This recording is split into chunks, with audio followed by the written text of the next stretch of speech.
kasih Tuhan. Glory haleluya. Yesaya 55 berkata, carilah Tuhan selama ia berkenan untuk ditemui. Berserulah kepadanya selama ia dekat. Mari terus bermazmur buat Tuhan. Ini yang kami punya Tuhan, pujian kami, penyembahan kami, mazmur kami, hati kami boleh terus dan terus menyenangkan hati Tuhan. Haleluya, haleluya, haleluya, haleluya, haleluya. Haleluya, haleluya, haleluya. Terima kasih Tuhan. Haleluya. Hide me now under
Shalom. Shalom. Puji Tuhan, saudara yang dikasihi Tuhan.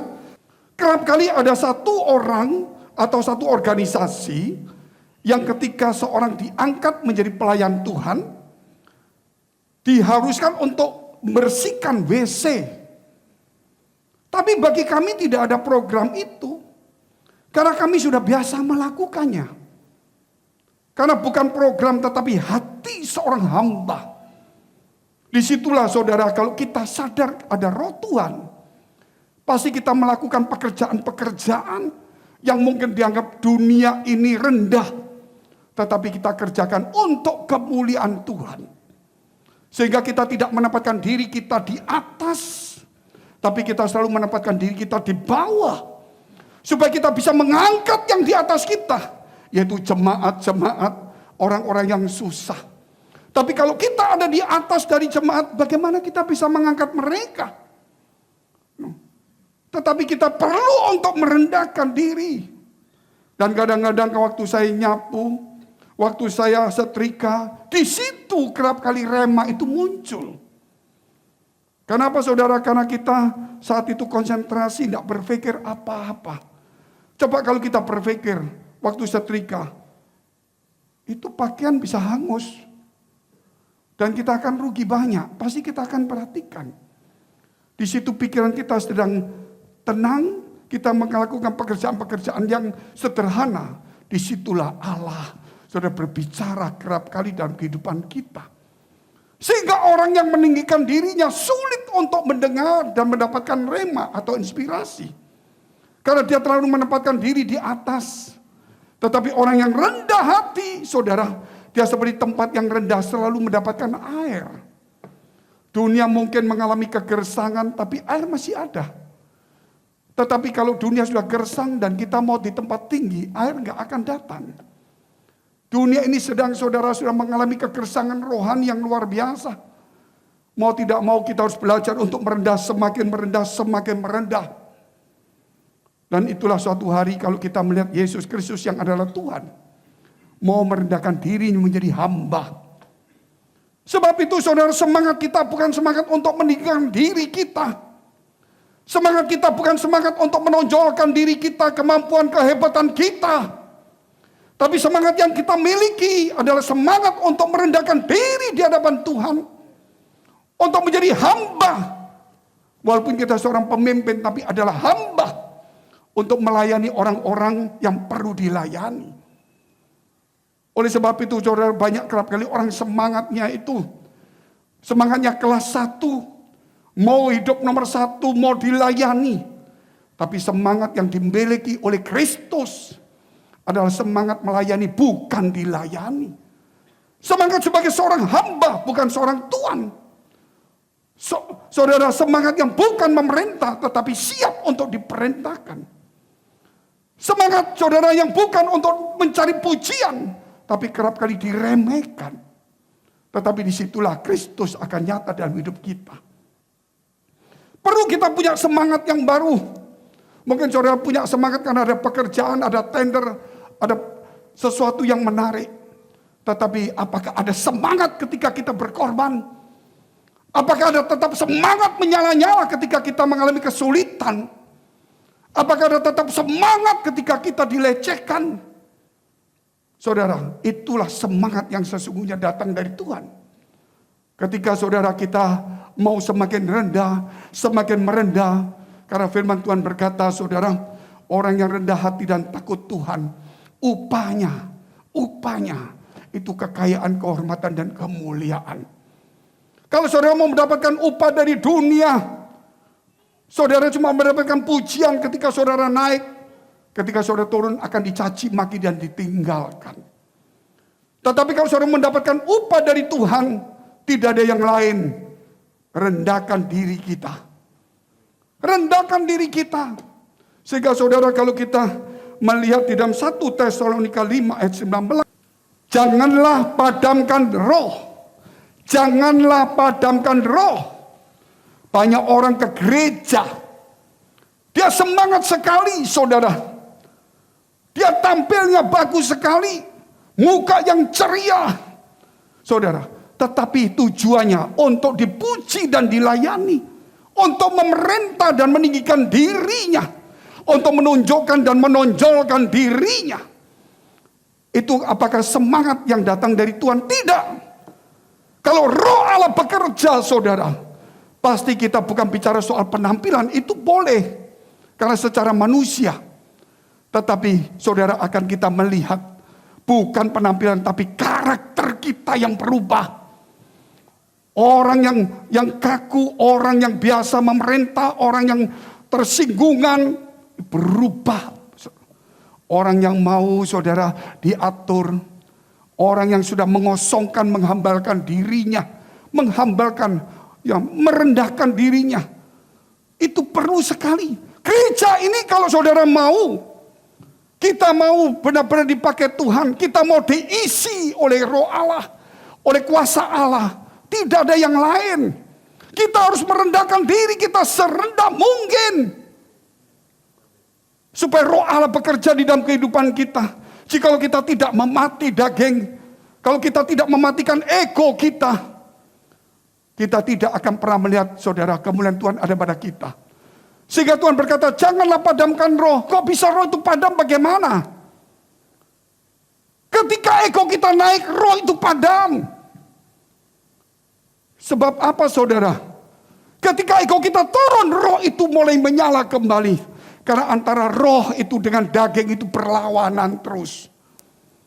Galatia 5 tidak usah dibuka, dikatakan, kalau daging itu bangkit hidup, roh itu padam. Roh itu mati. Bagaimana cara untuk menyalakan supaya menghidupkan roh? Roh Kudus tidak akan pernah mati. Tapi dikatakan padam mati itu bukan karena dia hilang. Tapi dia meninggalkan kita. Dia tidak bekerja lagi. Kenapa tidak bekerja? Karena ego kita yang menjadi tuan atas hidup kita. Padahal kita tidak mampu menghadapi persoalan. Saudara, kita tidak mampu menghadapi banyak perkara. Sebab itu kita harus sadar bahwa kita ini saudara, manusia yang terbatas. Kalau kita punya kepandaian hikmat, hikmat itu jangan mengalahkan Roh Allah. Tapi hikmat ditundukkan di bawah Roh Allah. Karena hikmat kita itu hikmat yang saudara yang terbatas sekali. Banyak orang diberi kekayaan, diberikan hikmat yang luar biasa. Sehingga dia merasa dirinya hebat. Lupa mengandalkan Tuhan. Dan disitulah saudara roh itu padam. Roh itu padam karena dia merasa dirinya hebat. Oleh karena itu tidak ada yang lain saudara. Supaya roh itu tetap menyala. Ingat saudara, hati ini harus lurus kembali. Lurus kemana? Ke Tuhan. Bukan belok-belok ke dunia. Bukan belok ke pangkat. Bukan belok kepada popularitas. Tetapi kepada Tuhan. Saudara lihat akhir-akhir ini. Banyak sekali orang menonjolkan. Meninggikan. Mempopulerkan dirinya melalui media-media. Apakah saudara mau di dalam kehidupan kita sekarang ini hati kita lurus kepada Tuhan? Kalau hati kita lurus, pikiran kita bersih, jalan di depan itu pasti juga bersih saudara. Tapi kalau hati kita kotor, pikiran kita mungkin bersih-bersih positif, tapi kalau hati kotor, yang bekerja adalah pikiran kita. Kalau pikiran kita kotor, saudara, hati kita bersih. Kita mau murni tapi selalu hitung-hitungan motivasi. Sebab itu antara pikiran dan hati itu saudara. Hati itu bersih, pikiran itu saudara. Hati itu lurus, pikiran itu bersih. Dan pikiran itu benar. Bagaimana cara supaya pikiran kita benar, hati kita lurus? Tidak ada yang lain. Firman Allah itu yang membersihkannya setiap minggu. Setiap hari biarlah firman itu membersihkan kita semua. Saya baca firman sudah berulang-ulang Pak. Saya sudah tahu. Saya tahu. Saudara sudah kerja keras membaca firman ulang-ulang. Tetapi persoalannya bukan hafal. Setiap hari harus membersihkan hati kita. Rumah kita rumah yang bersih. Sudah dipel, sudah disapu. Saudara sudah ada robot. Tapi tetap berdebu Bapak Ibu. Apakah kita nggak panggil lagi pembantu? Apa kita tidak panggil cleaning service? Apa kita tidak mau membersihkan lagi? Oh, enggak perlu Pak, sudah bersih. Saudara, debu kalau saudara jalan kakimu kotor. Kita bisa batuk-batuk. Walaupun rumah kita mewah, bagus. Sudah dibersihkan sebersih mungkin. Tapi setiap hari harus tetap dibersihkan. Debu itu ada saja. Mau lantai 20, lantai 30. Debu itu tetap ada. Mau saudara tutup semua, tetap ada namanya debu. Nggak tahu dari mana saudara. Ya kita pikir-pikir dari mana. Debu itu kok ada. Persoalannya kita juga dari debu masalahnya. Gitu. Jangan-jangan debu kita ini yang muncul. Jadi tetap dibersihkan terus.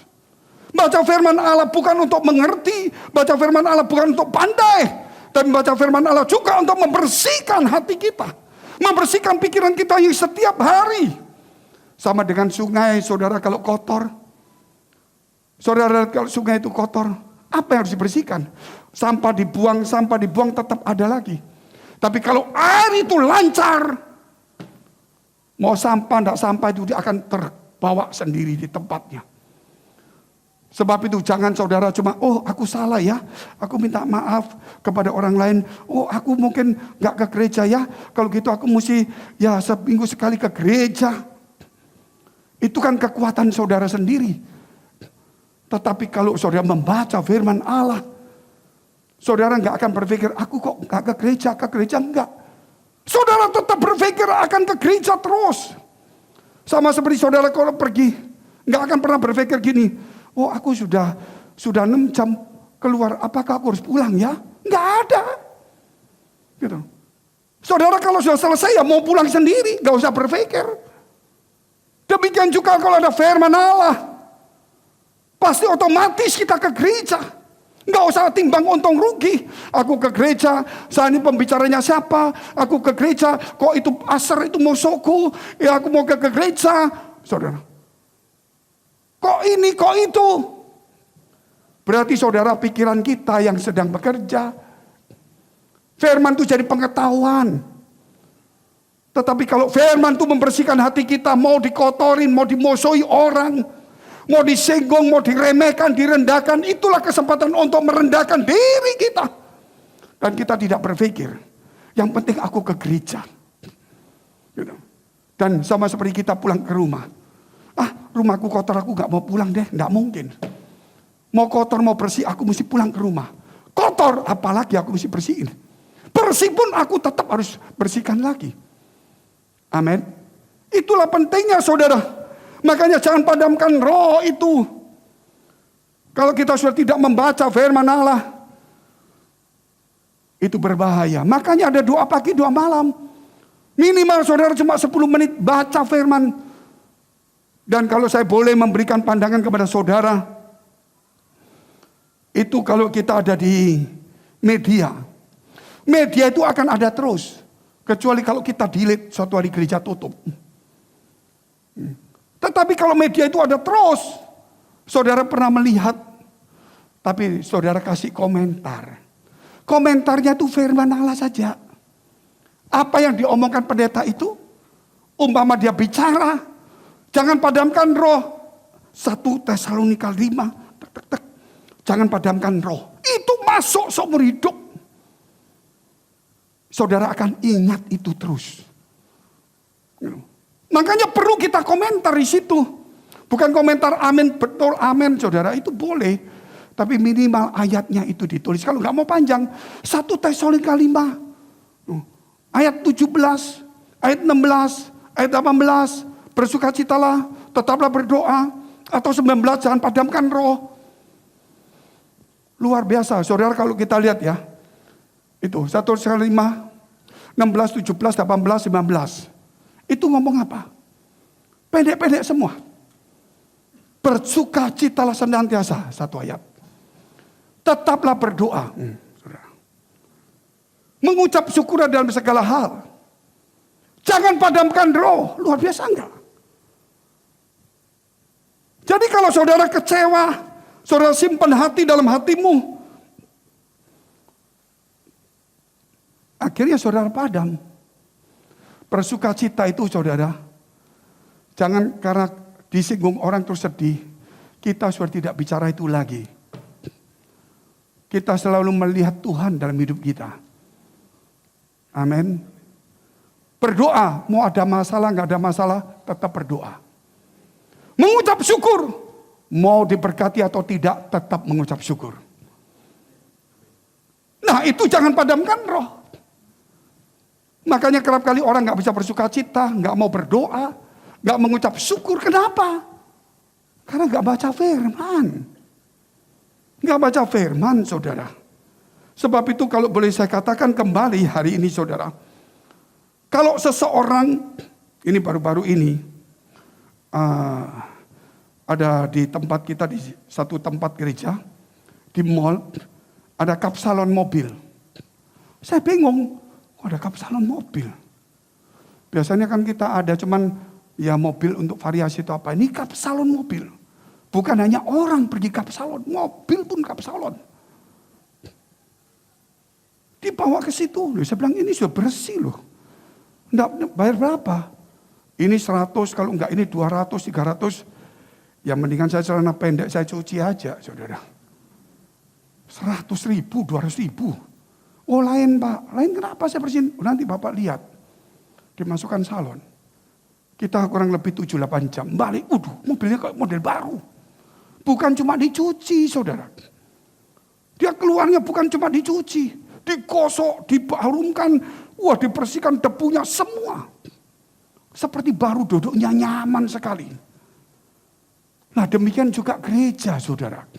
Hati kita ini seperti mobil. Jalan hirimudi ke sana ke sana sini. Masalahnya yang mengemudikan kita bukan Roh Kudus. Sehingga kita nabrak terus.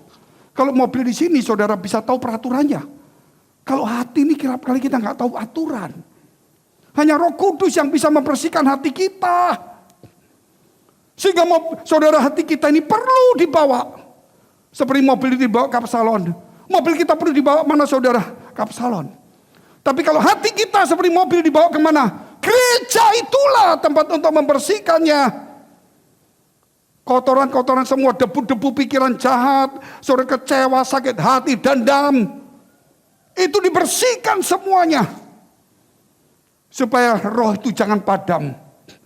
Kalau kecewa terus menerus, terus disimpan tidak memaafkan, yang rusak diri kita sendiri. Walaupun orang lain salah, yang rusak kita sendiri. Saudara, walaupun orang lain yang menipu kita, terus kita sakit hati dendam, yang rusak kita sendiri. Sudah dirugikan, sudah hilang, merusak diri sendiri, saudara. Sama dengan orang, saudara, ditipu orang terus bunuh diri. Bukan yang nipu yang bunuh diri. Yang ditipu bunuh diri, lucu bukan? Dia nggak salah. Dia bisa melakukan kesalahan besar. Nah ini dunia sudah terbalik. Kenapa? Karena dia cuma memikirkan diri. Dia anggap tubuhnya itu tubuhnya. Dia lupa kalau tubuhnya adalah rumah Allah. Kalau rumah Allah dia tidak boleh mengambil keputusan apapun juga. Saudara kita lihat hal yang kedua. Yaitu Lukas 12 ayat 49. Aku datang untuk melemparkan api ke bumi. Dan betapakah aku harapkan api itu telah menyala. Tuhan datang ke bumi melemparkan api. Dan Tuhan harapkan api itu menyala. Dan api itu menyala, saudara. Para rasul-rasul kena aniaya, dia semakin hebat. Semakin menyala-nyala. Kerajaan dinasti yang besar. Yang menguasai Afrika Utara. Asia Barat. Sampai dengan Eropa. Itu kerajaan besar. Hanya kalah oleh para rasul-rasul dan murid Tuhan. Yang jumlahnya saat itu boleh dikatakan. Yang menyaksikan Tuhan naik. Yang menjadi saksi 500 orang. Yang terjadi dalam 1 Korintus itu. 500 orang. Bisa merubah satu dinasti yang besar. Kenapa? Karena api itu menyala. Walaupun dianiaya tetap menyala. Disiksa, dikejar-kejar tetap menyala. Nah ini mendekati akhir zaman, kedatangan Tuhan sudah dekat. Tuhan ingin melihat api itu menyala terus. Mungkin saudara berkata, enak di zamannya Yesus Pak. Saya bisa ketemu Yesus, ketemu cuma 3 tahun. Ya kalau ketemu ikut Yesus, kalau mau Mose Yesus. Karena kita kan lebih banyak ngikuti jumlah orang. Nah kalau kita di zamannya Yesus, mungkin kita lihat waktu kita di bait Allah, kita ngikuti para imam dong. Itu yang berbahaya. Seandainya kita murid Yesus cuma 3 tahun lebih. Terus kita ditinggal, kita dianiaya, tetap membara. Tapi di zaman kita saat ini, waduh kok gak ada Yesus. Tetapi saudara lihat, Dia akan datang. Amin. Lebih bagusan pada saat pelayanan. Dia datang, kita diangkat. Daripada dia datang sekarang, terus kita ditinggal. Makanya saudara, kita zaman sekarang ini zaman yang lebih indah. Lebih menguntungkan. Karena pelayanan kita langsung akan ketemu Yesus. Tetapi kalau pelayanan dulu ditinggal Yesus. Tetapi Roh Kudus tetap bekerja. Roh Kudus tetap bekerja sekarang. Tapi kita bukan ditinggal. Kita sedang menyambut kedatangannya. Kalau zaman dulu ada Yesus. Saudara di Kapernaum memanggil Yesus. Yesus bilang, ya aku datang. Karena ditinggal. Nazaret ditinggal. Yesus dipanggil kiri kanan dia datang terus. Tetapi kemudian saudara waktu Yesus naik ke surga. Mereka ditinggal. Tetapi kita ini mengucap syukur. Karena dia ada di surga. Dia kembali menjadi Tuhan. Maka dimanapun kita berada saat ini. Di situasi manapun. Di lembah yang paling kelam sekalipun. Di situ ada Tuhan. Amin. Kalau Yesus hidup sebagai manusia. Dia akan membatasi dirinya. Tidak bisa dan tidak mau hadir di mana-mana dalam waktu yang sama.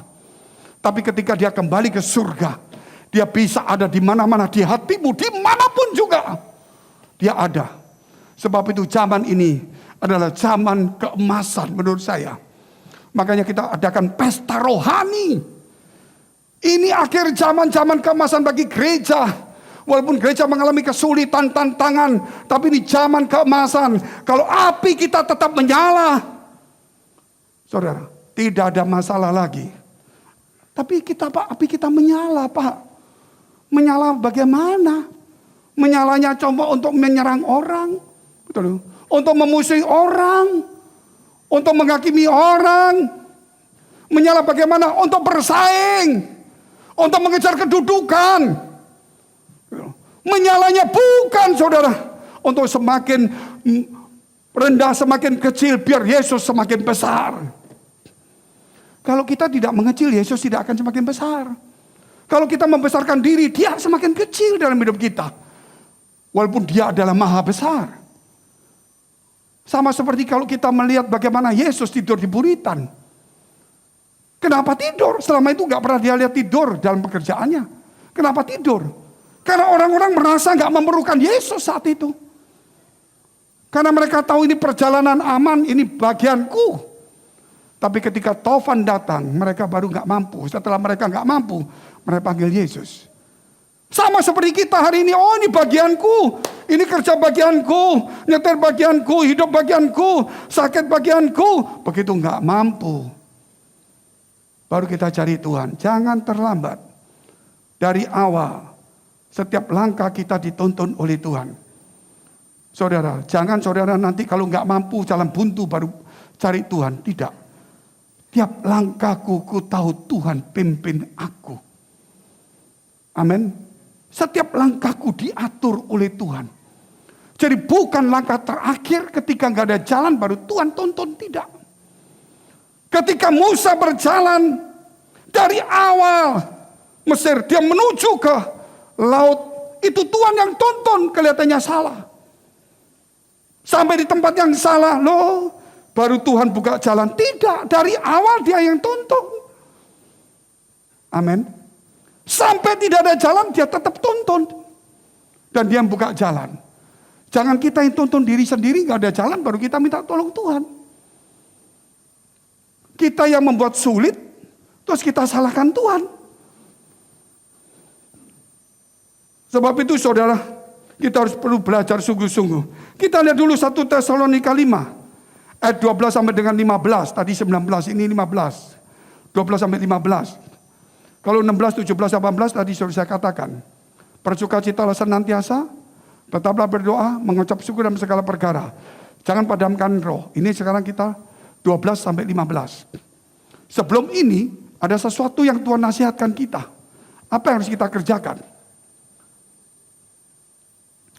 Kami minta kepadamu saudara-saudara supaya kamu menghormati mereka yang bekerja keras. Di antara kamu yang memimpin kamu dalam Tuhan dan yang menegur kamu. Hormati yang menegur. Tapi gereja lain saudara. Kalau dipuji senang. Terus kalau dia salah sedikit, pendetanya negor, sakit hati dia. Terus mulai ngomong enggak. Padahal negor itu saudara hormati. Justru yang banyak muji ini berbahaya. Sekarang saya mau rubah. Mau rubah ini. Saya enggak mau negor, mau muji terus saja. Dulu saya negor-negor saudara, mukanya kecewa, kecut semua. Ketemu apa ini? Sekarang saya mau rubah. Saya ngomong sama teman-teman, jangan negor-negor deh, puji aja deh. Nah kalau masuk neraka, ya sudah mau diapain? Kalau kita tegur, dia ngamuk ya masuk neraka lagi. Betul saudara? Kita tegur, dia kecewa, masuk neraka. Kepahitan. Kita puji, dia sombong, masuk neraka ya sama. Yang penting kita nggak masuk neraka. Ini dikatakan saudara, yang bekerja keras makanya seorang hamba Tuhan harus kerja keras untuk melayani. Tidak bisa tidak. Itu kerjaan kita. Dan kita harus berani menegur. Mungkin kita menegur tidak ikut urusan rumah tangga. Tapi melalui mimbar kita menegur bukan rumah tangga saudara. Bukan pribadi saudara. Tapi menegur secara keseluruhan kehidupan kekristenan kita. Supaya iman kita. Jadi tidak ada satu pribadi yang diserang. Tapi kita menegur secara tertib hidup kita. Kita tidak katakan semua salah. Mungkin ada yang salah, ini ada salah itu, benar ini, benar itu, benar saudara. Tapi tetap di gereja itu harus kerja keras dan siap menegur. Supaya jemaat itu tertib. Kita lihat terus. Dan supaya kamu sungguh-sungguh menjunjung mereka dalam kasih karena pekerjaan mereka. Hiduplah selalu dalam damai seorang dengan yang lainnya. Damai. Saudara. Kalau ditegur itu pasti ada tertib damai. Makanya kalau lihat ayat 14 kita lihat. Kami juga menasihati kamu.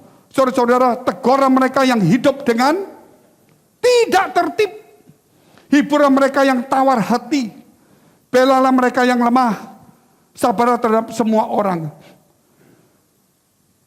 Ini tugas pendeta, tidak gampang saudara. Makanya banyak pendeta kalau mau benar-benar, nggak dicintai manusia. Tapi dicintai Tuhan. Berapa banyak orang kalau ngomong, kalau dia di best deh, kita ini sepertinya dicabutin bulu kita terus setiap hari. Kok nggak capek-capek Pak Pendeta itu ngurusin kita ngomongin firman terus yuk. Kok nggak capek-capek Pak Pendeta nyuruh kita disiplin, nyuruh berdoa. Terus saya mesti tanya sama saudara. Saudara kok nggak capek-capek hidup nggak tertib gitu. Benar saudara. Jangan tanya saya. Gitu. Mesti saudara bilang gini, kasihan pendeta itu. Capek loh ngomongin terus itu. Ngomong yang sama. Kita ini kok nggak capek ya, kok hidup nggak tertib terus ya. Harusnya mesti capek loh. Gitu loh. Harusnya begitu saudara. Coba saudara belajar ya. Saudara biasa nyapu tangan kanan atau tangan kiri? Kanan, yang kiri sedikit itu kidal. Taruhlah kanan. Coba saudara nyapu tangan kiri yang dari tangan kanan. Capek enggak? Capek saudara. Tapi kalau kanan enggak. Karena kebiasaan. Nah itulah yang dikatakan kebiasaan berbuat baik diteruskan. Kebiasaan tidak baik dihentikan. Katakan amin dulu. Kalau kebiasaan baik dihentikan, kebiasaan tidak baik diteruskan, capek hidup kita. Lelah. Makanya saudara kita mesti rubah apa yang berkenan kepada Allah. Itu kita biasakan. Yang tidak berkenan saudara, kita hentikan. Supaya hidup kita ini tertib. Nah tertib itu saudara saya tahu. Berkat itu pasti, gak usah diomong, pasti datang. 15. Perhatikanlah supaya jangan ada orang yang membalas jahat dengan jahat, tetapi usahakanlah senantiasa yang baik terhadap kamu masing-masing dan terhadap semua orang. Jadi baik saudara. Yang dilatih adalah kebaikan terus. Melatih kebaikan terus dilatih. Walaupun hati gak suka, tetap melatih kebaikan. Teman-teman saya kemarin saudara, ada orang datang kepada saya berkata begini, Pak Fengki, maaf ya, saya ketemu sama pendeta A, B, C, D. Oh ya, iya. Itu pendeta yang sudah tidak di gereja kita. Dan yang mungkin ya saudara lihat itu, plus minus lah. Akhirnya dia bilang, Pak, saya datangin pendeta itu. Terus dia ngomong, dia nangis. Menceritakan bahwa selama pandemi 2 tahun ini, gitu loh. Gereja Pes tidak lupa dia. Tetap memberikan PK pada walaupun tidak khotbah. Walaupun memusuhi kita, kita kasih itu saudara. Sampai dia keluar air mata. Terus orang ini berkata, maaf Pak, bukan Bapak Fengki gak pernah cerita. Tetapi orang itu cerita kepada saya. Gitu. Saya kenapa? Semua orang kalau dimusuhi pasti marah. Gak mungkin gak. Tetapi saya melatih berbuat baik. Melatih itu berarti yang tidak biasa dilatih. Amin. Melatih itu saudara berarti dari orang biasa mau jadi tentara dilatih. Mau menggunakan senjata nggak biasa dilatih. Amin. Nggak biasa berbuat baik dilatih. Itulah saudara yang benar. Sehingga kita tetap api itu menyala. Jangan sampai padam. Kalau api itu padam berbahaya sekali. Saudara kalau kita nggak ada semangat. Kalau nggak ada semangat saudara lihat itu. Hidup ini nggak ada way out. Tapi kalau kita walaupun banyak kesusahan, tapi kalau semangat tinggi, selalu kita mampu mengatasinya. Masalah kecil kalau nggak ada semangat, jadi besar. Masalah besar kalau ada semangat, menjadi sangat kecil sekali. Makanya semangat hidup itu jangan sampai padam. Apalagi kalau ada masalah persoalan. Harus tetap semangat. Kenapa? Karena kita punya harapan. Karena kita tidak sendiri di dunia ini. Karena ada Tuhan yang telah menyalakan api itu dalam kehidupan kita. Tuhan yang membakar saudara kehidupan kita. Sehingga api itu tetap menyala. Kita lihat saudara yang ketiga. Hidup dengan kaki Dian yang menyala. Hidup dengan kaki Dian yang menyala. Kaki Dian itu saudara adalah kandil atau menorah. Kaki Dian itu saudara adalah kandil itu sama seperti yang kita lihat itu ada 7 lilin kalau kita lihat ya. Kalau yang di ruang kudus itu ada 7. Itu menunjukkan saudara cara kerja Allah, roh Allah bekerja dalam kehidupan kita. Dan itu tidak boleh mati. Jadi para imam-imam itu saudara selalu menjaga ini. Tidak boleh mati. Zaman dulu tidak ada listrik. Dia mesti pakai api. Tidak tahu api saudara. Kalau mau padam dia mesti cepat. Tidak boleh mati. Sebelum mati tetap nyala. Mau mati ganti lagi tetap saudara. Tidak boleh mati. Dan yang bakar ukupan di ruang Maha Kudus mau masuk tetap harus ada. Kenapa seperti itu? Karena roh Tuhan itu tidak pernah padam. Katakan amin dulu. Seakan-akan mengatakan kepada kita, ini roh Tuhan tidak pernah padam. Dan roh Allah tetap bekerja di dalam hidupmu. Jangan sampai padam satu detik pun, satu lampu pun. Luar biasa. Itu punya makna yang dalam kehidupan kita. Bahwa roh Allah itu selalu bekerja dalam kehidupan kita Bapak Ibu. Dan kita tidak boleh satu kali padam sedikit pun.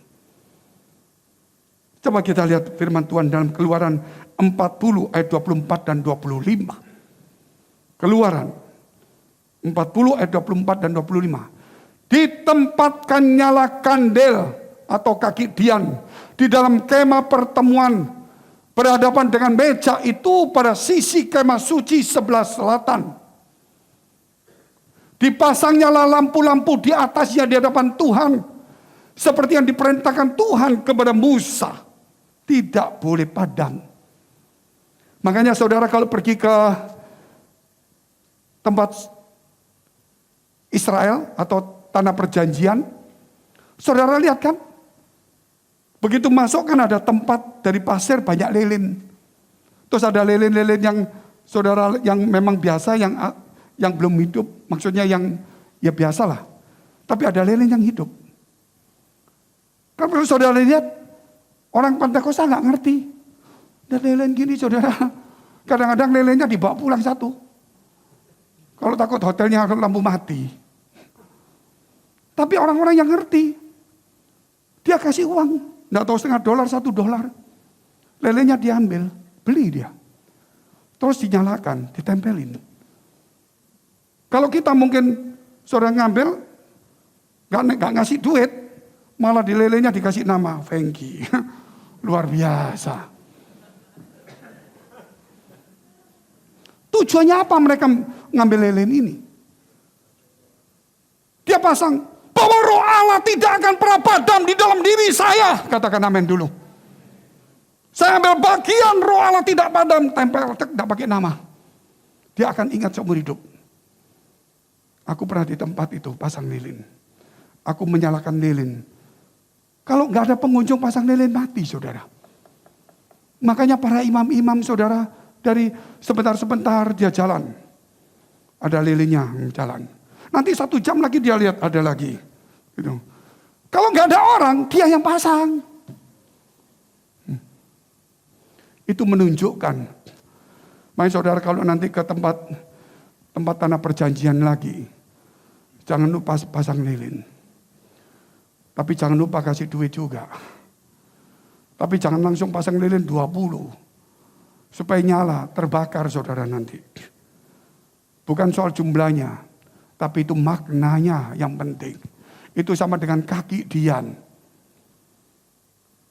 Kita lihat firman Tuhan dalam Matius 5 ayat 15. Lagi pula orang tidak menyalakan pelita lalu meletakkannya di bawah gantang. Melainkan di atas kaki dian sehingga menerangi semua orang di dalam rumah itu. Jadi pelita atau nyala itu harus ada di kaki dian. Artinya di sini saudara. Terang yang kita miliki itu harus di tempat tepat. Di mana sesuai dengan firman Allah. Jangan saudara berbuat baik tapi tidak sesuai firman. Saya berbuat baik Pak. Saya berbuat baik. Kenapa? Ya karena dia mau dapat proyek besar Pak. Nah kalau berbuat baik kan nabur. Dan suatu hari kalau dapat proyek kan saya dapat sebagian Pak. Jadi itu bukan sesuai firman Allah. Itu saudara. Kerap kali orang Kristen itu kalau melihat sesuatu prospek. Baru diambil bagian. Saudara lihat orang-orang Kristen yang suka mengejar kesempatan. Bukan orang yang memberi kesempatan. Lihat begitu ada orang punya prospek bagus dideketi.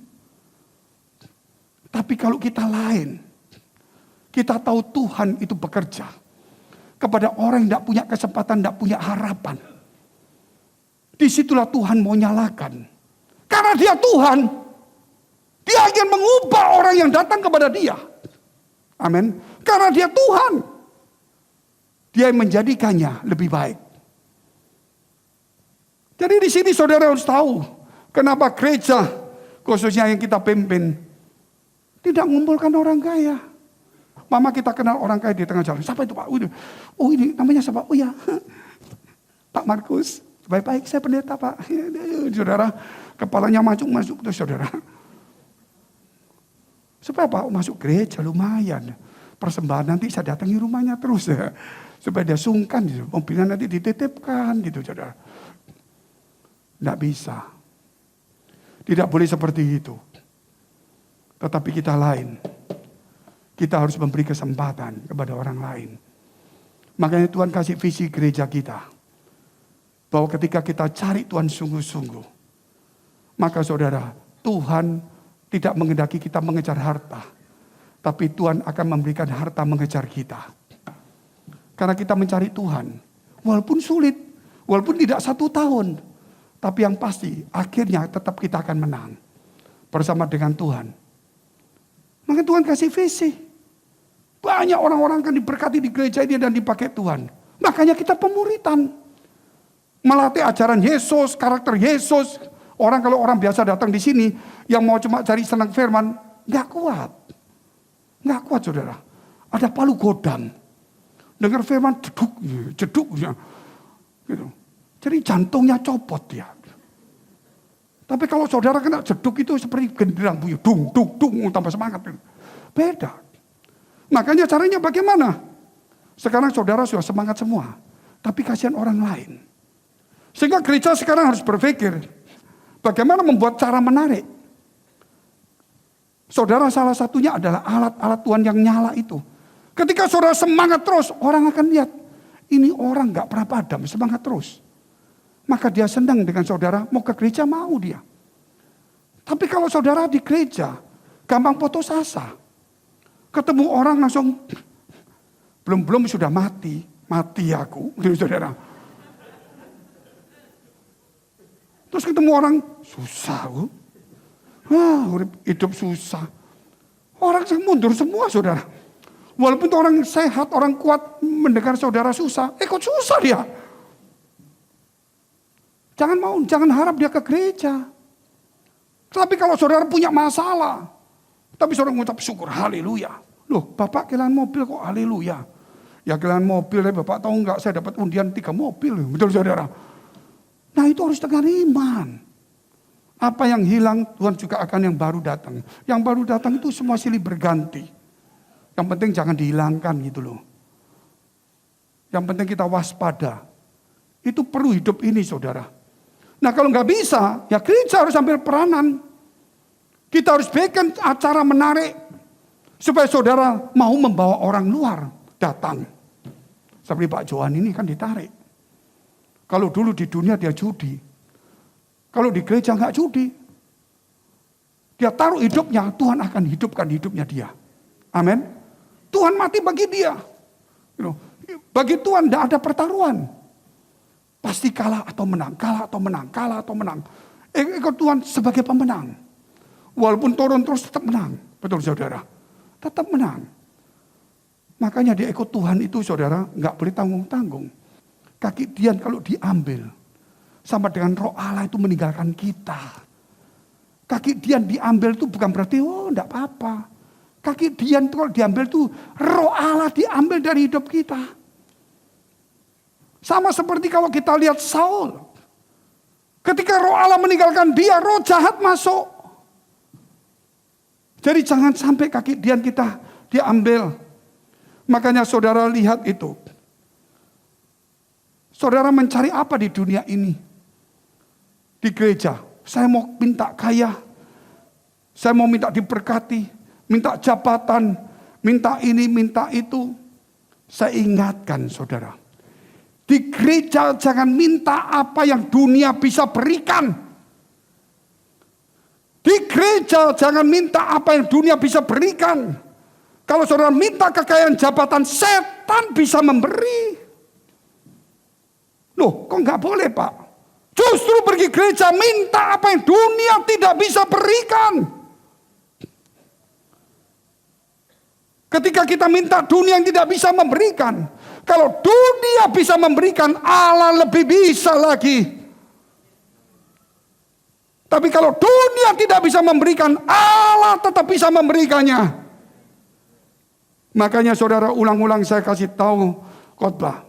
Di gereja itu mintalah apa yang dunia tidak bisa berikan. Wah nanti kan saya melarat miskin Pak.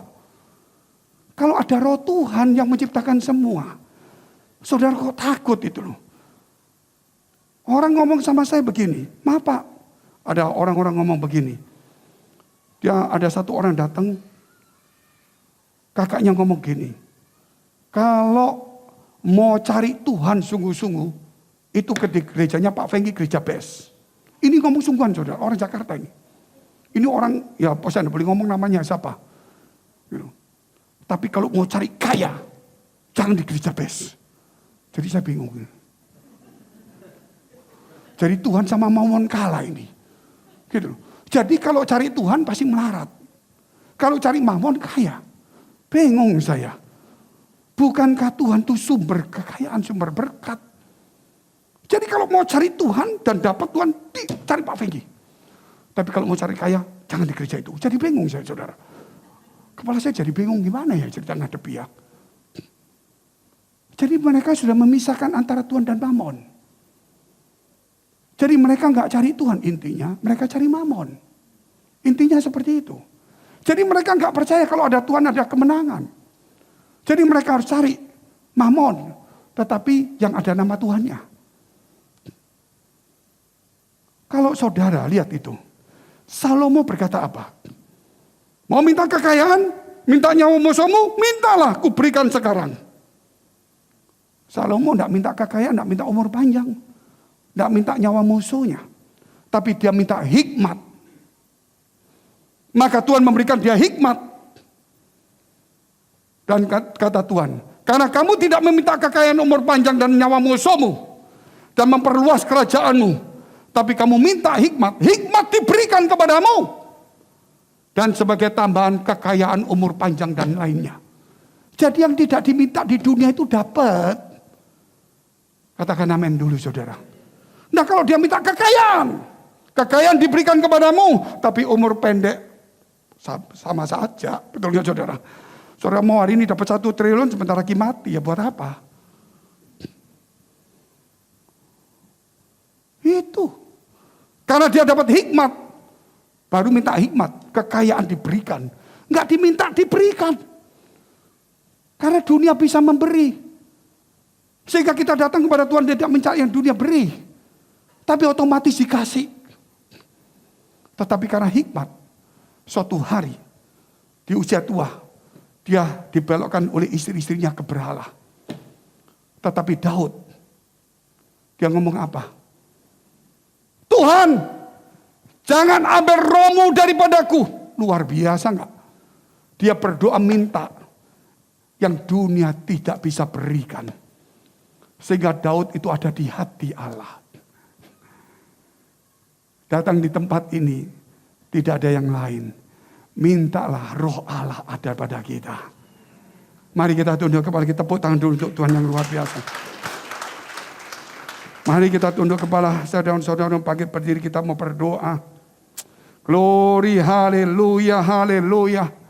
Glory, syukur, terima kasih Tuhan. Glory, haleluya. Mari saudara semuanya angkat tangan mengucap syukur kepada Tuhan Allahmu. Siapkan hatimu hari ini biar api itu tetap menyala kembali. Biar api itu berkobar-kobar kembali dalam hatimu. Sehingga roh itu tidak padam, tetapi roh itu bekerja dalam hidupmu. Glory, haleluya, haleluya. Syukur, syukur, syukur, syukur. Glory, haleluya, haleluya. Tuhan, Kau lawat umat-Mu dalam nama Yesus Kristus. Engkau lawat umat-Mu Tuhan. Biar Roh Kudus-Mu tercurah di dalam kehidupan kami. Biar Roh Kudus-Mu turun kepada kami. Angkat tanganmu, angkat tanganmu. Berkatakan, Tuhan, aku butuh Roh-Mu. Mintalah apa yang dunia tidak bisa memberikannya. Tuhan, biar Roh-Mu ada dalam hidupku. Jangan Kau ambil Roh-Mu daripadaku. Glory, haleluya, haleluya. Mari sembah Tuhan, syukur, syukur, syukur, syukur, syukur.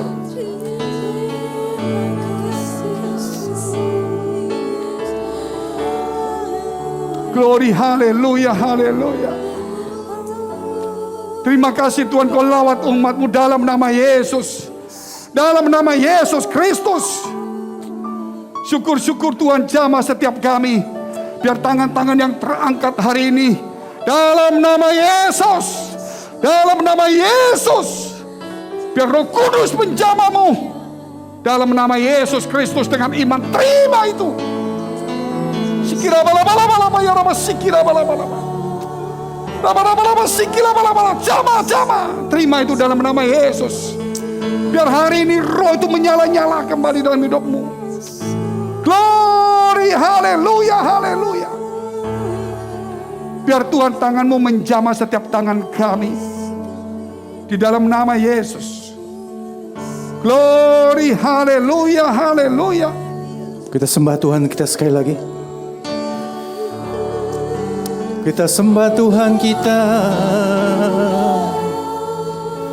Oh haleluya. Ku berikan yang terbaik Tuhan. Kau Yesus yang mulia, Kau Bapa yang baik Tuhan. Kami menyembah Kau Tuhan. Haleluya.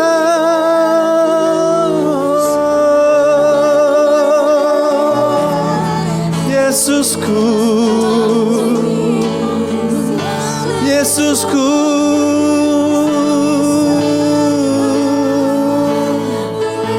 ku berikan yang terbaik Tuhan di dalam hidupku Tuhan. Ku berikan yang terbaik Tuhan kepadamu Yesus. Ku serahkan semua Tuhan. Segala pengharapanku Tuhan, segala masa depanku padamu.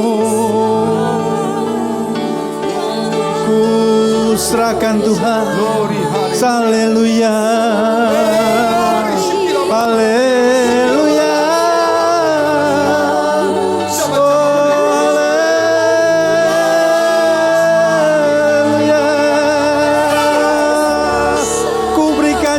Baik Bapa, ku serahkan Tuhan. Haleluya. Yesusku, Tuhanku, ya Roh Kudus, ya Allahku. Terima kasih Tuhan.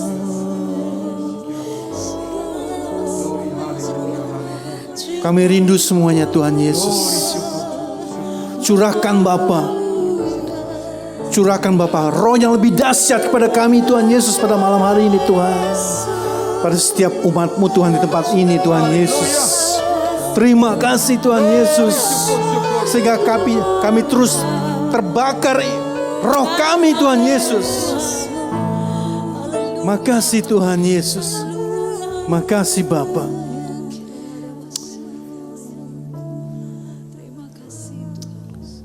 Kami tidak pernah puas Tuhan berada dalam hadirat-Mu Tuhan Yesus.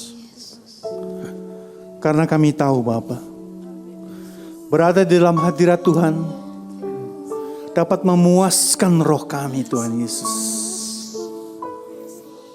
Pujilah Engkau Tuhan. Terpujilah Engkau Tuhan Yesus. Memberkati setiap umat-Mu tempat ini Tuhan. Secara pribadi keluarga mereka Tuhan Yesus. Supaya kami dapat rekomitmen kembali Tuhan. Kasih kami semula seperti dulu kami baru mengenal Engkau Tuhan Yesus. Kami semakin digairahkan Tuhan. Terima kasih Tuhan Yesus. Terima kasih Bapa. Mari kita berdoa syafaat. Bapa, kami berdoa untuk gereja-gerejanya dari seluruh dunia. Bagi para hamba Tuhan sampai kepada semua jemaatnya. Kiranya Engkau memberkati mereka semua. Supaya mereka menjadi berkat dan berdampak. Sehingga gereja di seluruh dunia dipenuhi oleh jemaat yang mencari Tuhan dengan tulus dan takut. Buat semua hamba Tuhan dan gereja bersatu. Rukun dan tidak terpecah-pecah. Supaya dunia percaya Yesus adalah Tuhan bagi kemuliaan Allah Bapa. Demikian juga untuk gereja di mana kami Engkau percayakan untuk mengembalakannya, yaitu gereja Blessing in the Spirit. Bapa, kami berdoa untuk persembahan dari jemaat. Kiranya Engkau menerima dan membalas berlipat-lipat. Biar persembahan ini berkenan kepadamu, sebagaimana persembahan Habel. Tuhan, beri kemurahan-Mu, balaslah kebaikan dan kerelaan hati jemaat. Jaga dan lindungi mereka, serta pelihara mereka beserta keluarga, pekerjaan dan kesehatan mereka. Makasih Tuhan.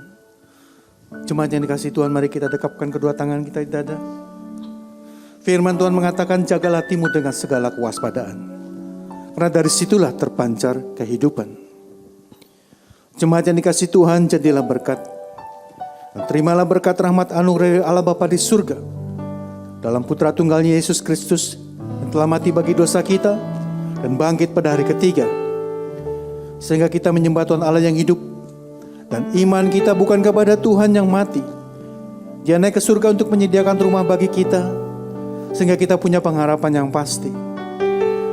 Dia akan datang untuk kedua kalinya menjemput gereja dan umat yang berjaga-jaga, kudus, dewasa, dan bijaksana, serta menghakimi dunia di dalam persekutuan dengan Roh yang kudus, yang membuat hati kita berkobar-kobar dan roh kita menyala-nyala di dalam kasih semula.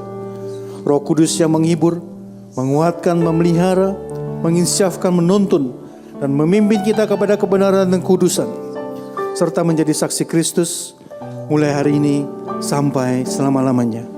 Mari kita akhiri dengan doa Bapa kami bersama-sama. Bapa kami yang ada di surga, dikuduskanlah namamu, datanglah kerajaanmu, jadilah kehendak-Mu di bumi seperti di surga. Berikanlah kami pada hari ini makanan kami yang secukupnya, dan ampunilah kami akan kesalahan kami, seperti kami juga mengampuni orang yang bersalah pada kami. Dan janganlah membawa kami ke dalam pencobaan, tapi lepaskanlah kami daripada yang jahat. Karena Engkau yang punya kerajaan dan kuasa dan kemuliaan sampai selama-lamanya. Amin.